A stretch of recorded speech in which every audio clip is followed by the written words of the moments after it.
Hello दोस्तों, आज मैं आपके सामने इस क्लास में लाया हूँ राग भोपाली की बंदिश यानी कि छोटा ख्याल।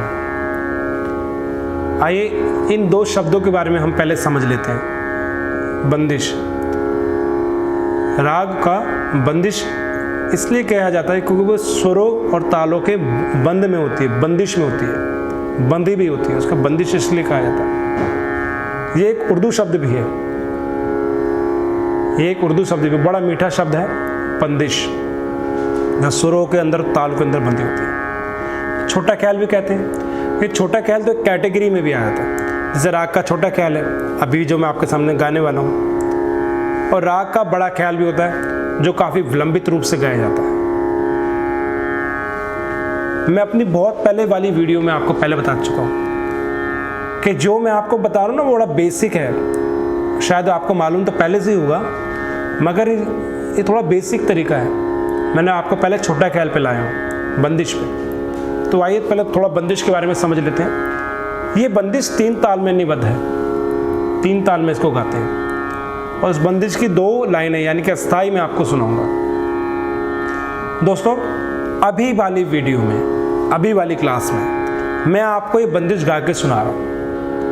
आगे वीडियो में मैं आपको स्वर लिपि यानी कि लिख करके बताऊंगा। तो थोड़ा गा लेते हैं, जो लिखना चाहें वो लिख भी सकते हैं, जो मेरे साथ गाना चाहें वो गा भी सकते हैं। बहुत अच्छे इसके शब्द हैं। गुनियन सो रहा खो प्रीत बाबरे, आओ गुनी गुनी ही संग तर जावे। मैं फिर से रिपीट करता हूं। बंदिश के बोल हैं, गुनियन सो रहा खो प्रीत बाबरे, आओ गुनी गुनी ही संग तर जावे। इसका मैं आपको और बड़ा गहरा मतलब बता देता हूं। गुनियन सो रहा खो, हम सब के अंदर एक अच्छा इंसान होता है, वो कहीं सो रहा होता है। फिर हमारे गुरु या हमारे माता पिता या हमारे पूजनीय या भगवान की कृपा या हमारा कोई अच्छा दोस्त उस अच्छे इंसान को जगाता है और हमें आगे बढ़ाता है। तो गुनियन सो रहा खो प्रीत बाबरे, प्रीत बाबरे यानी कि हम कहीं खोए हुए हैं, किसी चीज़ के पीछे इतना भाग रहे हैं कि अपने आप को भूल गए हैं, अपने घर परिवार को, अपने गुरुजनों को, अपने सब मित्रों को भूल चुके हैं। गुनियन सो रहा खो प्रीत बाबरे, आओ गुनी गुनी ही संग तर जावे। सेकंड लाइन का जो मीनिंग है वो है कि आओ गुनी गुनी ही संग तर जावे। अगर आप गुनी जन के साथ रहोगे, अच्छे लोगों के साथ रहोगे, घर फैमिली और अपने बड़ों का आशीर्वाद लोगे, अच्छे दोस्तों की संगति में रहोगे, तो गुनी ही संग तर जावे यानी कि अच्छे लोगों के संग रहो तर जाओगे। तो इस बंदिश का मीनिंग ये है। मैं दोबारा रिपीट करता हूँ, जरा आप नोटिस कीजिएगा। गुनियन सो रहा खो प्रीत बाबरे, आओ गुनी गुनी ही संग तर जावे। राग भोपाली की ये छोटा ख्याल यानी कि बंदिश है। तो आइए मैं आपके सामने इस बंदिश को गाता हूँ। इस बंदिश की अस्थाई है, 2 लाइनों की, 3 ताल में है, और ये 9वीं मात्रा से स्टार्ट है। आप ये देखिएगा। आइए स्टार्ट करता हूँ। जरा आप इसको नज़र कीजिएगा, पूरा टाइमिंग वगैरह पूरा फोकस लेके चलिएगा इसके अंदर कि क्या है इफेक्ट, तो वो भी आप जरा नोटिस कीजिएगा। 3 ताल यानी कि धा धिन धिन धा, धा धिन धिन धा, धा तिन तिन ता, ता धिन धिन ता। 3 ताल का ठेका और 9वीं मात्रा से स्टार्ट कर रहा हूँ, देखिएगा। गुनियान सो रहा खो प्रीत बाबरे, गुनियान सो रहा खो प्रीत बाबरे, आओ गुनी गुनी संग तर जावे। स्वर मालिका और अंतरा इन दोनों को अलग अलग बोला जाता है। स्वर मालिका उससे पहले वाली वीडियो में थी, अभी वाली वीडियो में मैंने आपको छोटा ख्याल सुनाया। तो छोटे ख्याल जो मैंने आपको सुनाया वो ये था। अब इस छोटे ख्याल की नोटेशन कैसे करते हैं, स्वर कैसे करते हैं। हालांकि दोस्तों मैं आपको ये सब कुछ लिख के बताऊंगा, राइटिंग और साइन, संगीत के जो साइन होते हैं 0, 1/4 मात्रा वगैरह सब, वो मैं आपको लिख के जरूर बताऊंगा, बट मैं आपको इसके अंदर की नोटेशन सुनाना चाहता हूँ, जरा नोटिस कीजिएगा।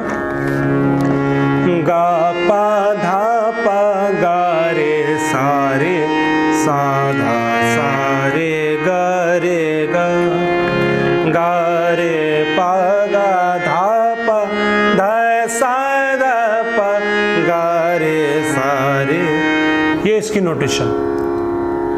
राग भोपाली की अस्थाई 2 लाइनों की मैंने आपको स्वर, शब्द और नोटेशन बताई। इसको गाते समय आपने बिल्कुल सीधा बैठना है, ताल का ध्यान रखना।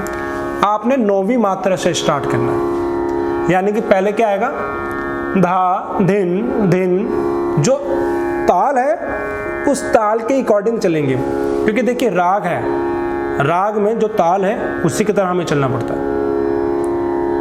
ताल के साथ साथ संगीत आता है, ना उससे पहले आएगा ना उसके बाद आएगा, उसके साथ चलेगा।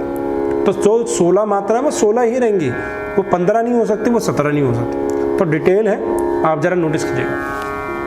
3 ताल है, 9वीं मात्रा से स्टार्ट कैसे होगा, धा धिन धिन धा धा धिन धिन धा, यानी कि 8वीं मात्रा पर खत्म करके 9वीं मात्रा देने जाना है। फिर धा तिन तिन ता ता धिन धिन धा, 16 मात्रा हो गई। अब तबले की बीट बढ़ जाएगी, धा धिन धिन धा धा धिन धिन धा। तो 9वीं मात्रा यानी कि 8 मात्रा को कंप्लीट करके 9वीं मात्रा चलेंगे, गुने आन सोरा खो प्रीत बावरे। तो वो 9वीं मात्रा पर जो आपने खत्म करा है वो 8वीं मात्रा पे आपको खत्म हो जाएगा। फिर सेकंड लाइन दोबारा 9वीं मात्रा से आ जाएगी जो हमने पहले शुरू की, आओ गुनी गुनी संगतर जावे। तो ये आ गई आपकी मात्रा काउंट से। तो स्वर में और नोटेशन के हिसाब से और मात्राओं को इफेक्ट से ऐसे आपको गाना है। स्वर, ताल, मात्रा, इन्हीं से ही राग बनाया जाता है, इन्हीं से ही बंदिश बनाई जाती है। अगर ये अलग अलग हो जाए तो फिर अच्छा नहीं लगता, कानों को सुंदर म्यूजिक सुनाई नहीं देता। तो ये नोटेशन, ताल, इन सबको मद्देनजर रख के आपको चलना पड़ेगा। जो बंदिश की जो लाइनें हैं, जो शब्द हैं, आओ गुने गुने संग, जो संग का जो इफेक्ट है वो आपको ना लास्ट में जो आ रहा है ना, वो क्लासिकल का एक मोड है, एक मूवमेंट है। संग संग का साउंड आपने इफेक्ट बनाना है। एक राग को गाने का, हर राग को गाने का स्टाइल होता है। भोपाली है, देश राग है, भीमपलासी राग है, वृंदावनी सारंग है, जितने भी बड़े बड़े राग हैं इनका एक अलग सा मूवमेंट बनाया गया है, तभी ये रागों से अलग अलग होते हैं। तो ये इफेक्ट है, संगतर जावे। तो इफेक्ट वैसे लाइएगा, तरीका उसके अंदर आना चाहिए। गुने आन सोरा को प्रीत बावरे। ग्राफ एक तरीके का, स्वर का ऊपर नीचे का इफेक्ट आएगा।